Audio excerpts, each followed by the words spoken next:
अभी तुम सुन रहे हो, शब्द तुम्हारे कानों तक पहुंच रहे हैं।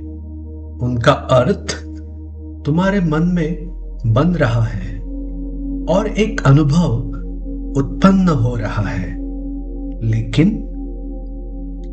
अगर हम इस पूरे अनुभव को ध्यान से देखें तो एक प्रश्न उठता है, इस पूरे अनुभव का केंद्र कौन है? क्या तुम वह शब्द हो जो सुनाई दे रहा है? क्या तुम वह अर्थ हो जो मन में बन रहा है?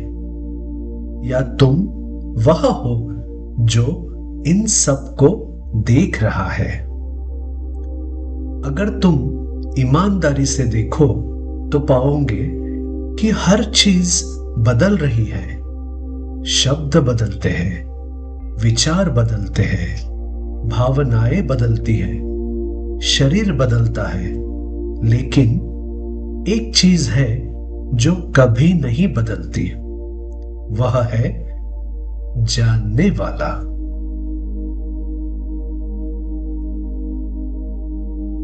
केने शीतम पतति प्रेषितं मनः, केन प्राणः प्रथमः प्रैतियुक्तः, केने शीतां वाचमीमां वदन्ति, चक्षुः श्रोत्रं क उ देवो युनक्ति।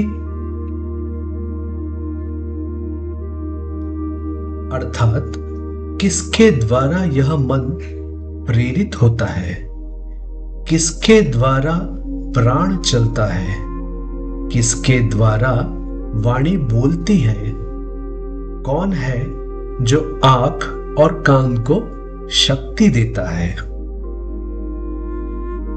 यह प्रश्न सिर्फ कारण का नहीं है, यह अल्टीमेट कॉज का प्रश्न है। सामान्यतः हम कारण को बाहरी चीजों में ढूंढते हैं, जैसे आग से धुआं, बादल से बारिश। लेकिन यह प्रश्न है, सभी अनुभवों के पीछे का कारण क्या है?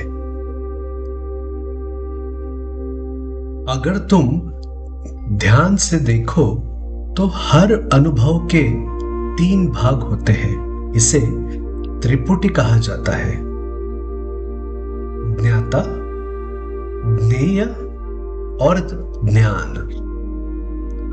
उदाहरण के तौर पे जब तुम किताब पढ़ते हो तो किताब ज्ञेय है, तुम ज्ञाता हो, और पढ़ना मतलब ज्ञान है।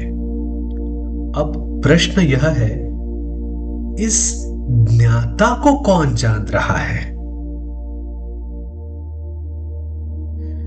यही वह जगह है जहां सामान्य सोच रुक जाती है।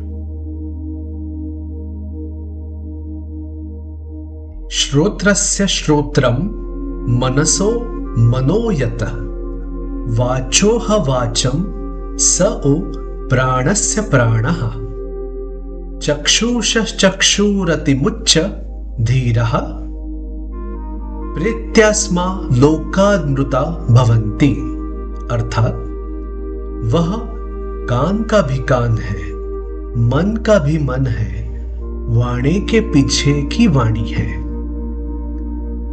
इसका अर्थ क्या है? इसका अर्थ है, इंद्रियां स्वयं कार्य नहीं करती, उनके पीछे एक चेतना है।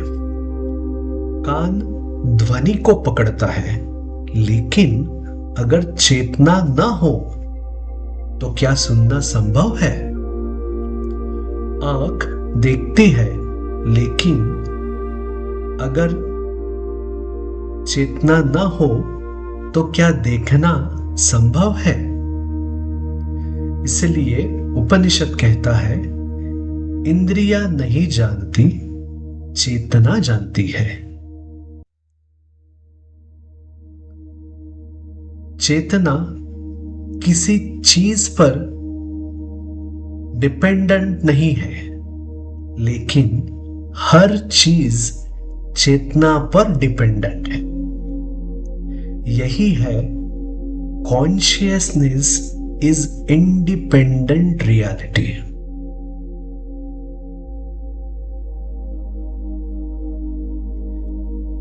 यस्य मतम तस्य मतम, मतम यस्य न वेद सः, अविज्ञातम विजानताम, विज्ञातम अविजानताम।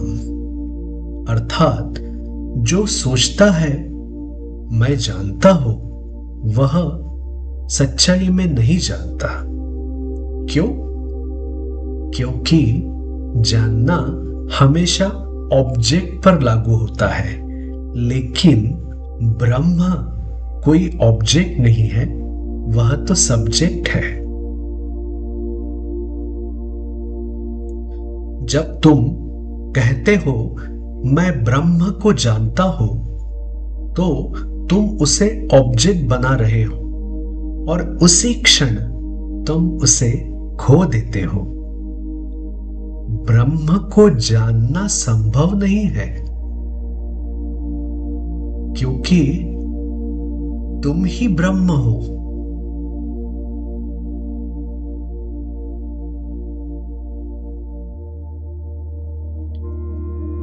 प्रतिबोध विदितम मतम अमृतत्वम ही विन्दते।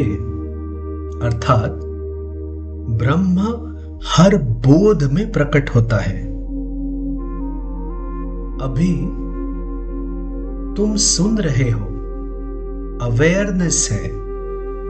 अगर तुम सोचने लगो, अवेयरनेस है। अगर तुम शांत हो जाओ, अवेयरनेस है। अवेयरनेस या चेतना कभी बदलती नहीं, केवल अनुभव बदलते हैं।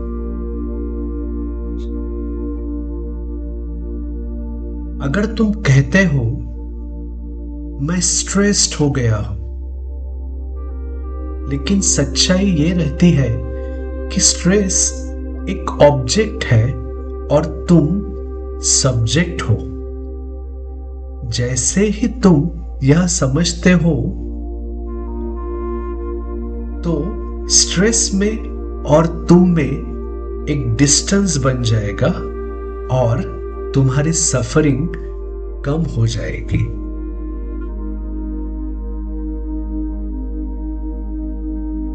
केन उपनिषद में ब्रह्म का साक्षात्कार करने के लिए एक बहुत ही सुंदर कथा वर्णित की है। इसे जानते हैं। असुरों और देवताओं में एक दिव्य युद्ध हुआ, जिसमें असुर पराजित हो गए और देवता विजयी हो गए। युद्ध समाप्त हो चुका था। आकाश में गूंज रही थी देवताओं की जीत की ध्वनि। अग्नि, वायु, इंद्र सभी एक स्वर में कह रहे थे, यह हमारी शक्ति है, हमने असुरों को पराजित कर दिया, हम महान हैं। लेकिन क्या सच में? क्या वह शक्ति उनकी अपनी थी?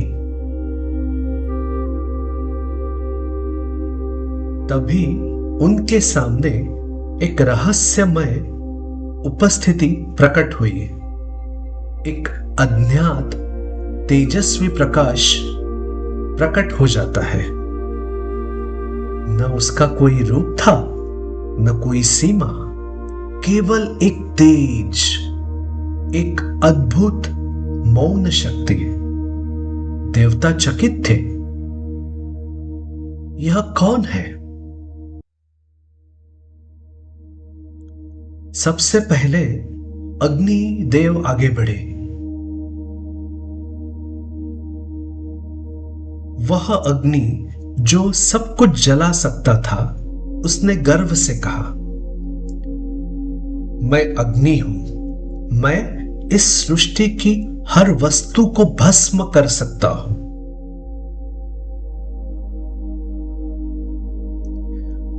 उस दिव्य ज्योति ने कहा,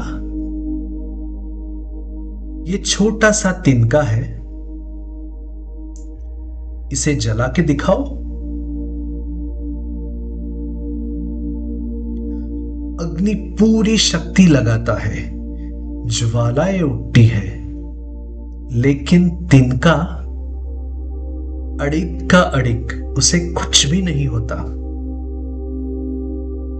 अग्नि ने पूरी शक्ति लगा दी, ज्वालाएं भड़क उठी, लेकिन वह तिनका जला नहीं। अग्नि मौन हो गया। उसका अहंकार पहली बार टूट गया।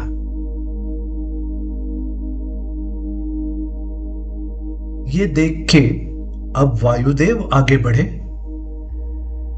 वो बोले, मैं वायु हूं, मैं सब कुछ उड़ा सकता हूं।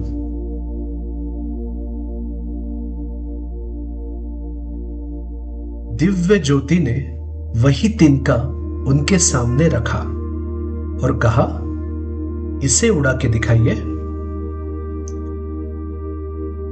वायु ने पूरी शक्ति लगा दी, आंधी उठी, तेज हवाएं, तूफान उठा, लेकिन तिनका हिला तक नहीं।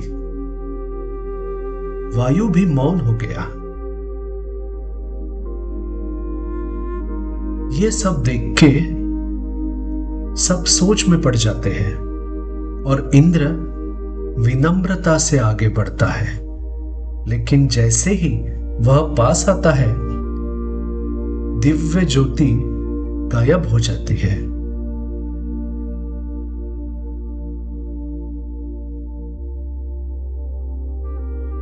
इंद्र पहली बार प्रश्न में खड़ा रह गया, यह क्या था? तभी उनके सामने प्रकट होती है मां उमा, ज्ञान का प्रतीक, शुद्ध बुद्धि। मां उमा बोलती है, जिन्हें तुम पहचान नहीं पाए वह ब्रह्म थे, जिसकी शक्ति से तुम्हें विजय मिली।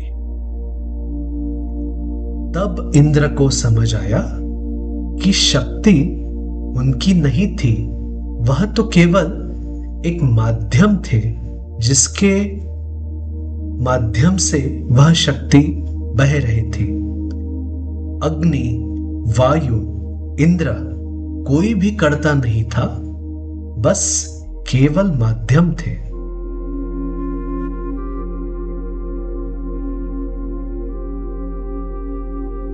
यही केन उपनिषद का सत्य है। तुम कर्ता नहीं हो, तुम वह शक्ति हो जो सबके पीछे है। और जब यह समझ आता है तो अहंकार गिर जाता है और सत्य प्रकट हो जाता है।